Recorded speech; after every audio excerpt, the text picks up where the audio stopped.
আমি চাই যে তোমরা ওই জিনিসটার জন্যই প্রস্তুতি গ্রহণ করো। এখন লাইমলাইটে থেকে লাভ নেই। এখন তুমি ধরো খুবই সুপার হিরো, এটা দেখবা কয়েকদিন পরে একদম ম্লান হয়ে গেছে, কয়েকদিন পরে ফেড হয়ে গেছে, কয়েকদিন পরে ওই জিনিসটা কেউ পাত্তাই দিচ্ছে না। তুমি অনেস্ট, তুমি বেসিক্যালি কয়েকদিন পরেই দেখতে পারবো তুমি চান্স পাচ্ছ বা এরকম। তোমার দেখবা যে ওভারঅল তোমার সেলফ স্যাটিসফ্যাকশন বলো, ফ্যামিলির রেসপন্সিবিলিটি বা ফ্যামিলির যে তোমার প্রতি ভরসার জায়গা, সব জায়গা থেকে তুমি বলো তুমি একটা ক্লিয়ার অ্যাডভান্টেজ পাবা, ক্লিয়ার একটা অ্যাডভান্টেজ পাবা।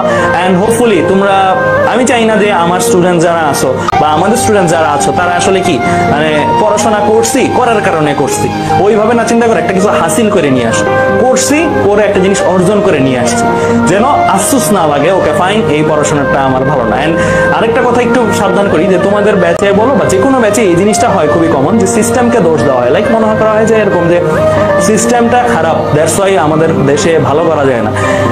হ্যাঁ, এটাতে আমি একমত না যে তা না, একমত, কিন্তু ভাইয়া এখানে একটা ব্যাপার আছে। ব্যাপার হচ্ছে সিস্টেমকে দোষ দেওয়া ইজ মানে এটা একটা এসকেপ প্ল্যান, এটা একটা তোমার মানে নিজেকে নিজে সান্ত্বনা দেওয়ার একটা, জাস্ট আর কিছু না।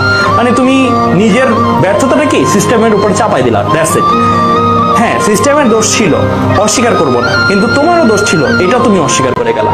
সো এই জায়গাটা থেকে আমি বলবো যে সিস্টেম যেটাই হোক, ওই সিস্টেমে সবাই তো আছে। এমন তো না যে তোমার জন্য আলাদা পরীক্ষা নিচ্ছে গভর্নমেন্ট, তোমার জন্য আলাদা প্রশ্ন বানাচ্ছে গভর্নমেন্ট, সবার জন্যই তো সেম, সবার জন্যই তো same admission test, same admission process. So বাকিরা তো পারলো, সো তুমি পারো নাই বা তুমি পারবা না এই জিনিসটা আগেই কেন হার মানবো?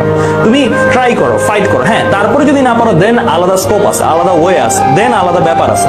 বাট ওই যে বলি যে পরিশ্রম করাটাই একটা যোগ্যতা, ওই যোগ্যতাটা থেকে কেউ বঞ্চিত হয় না।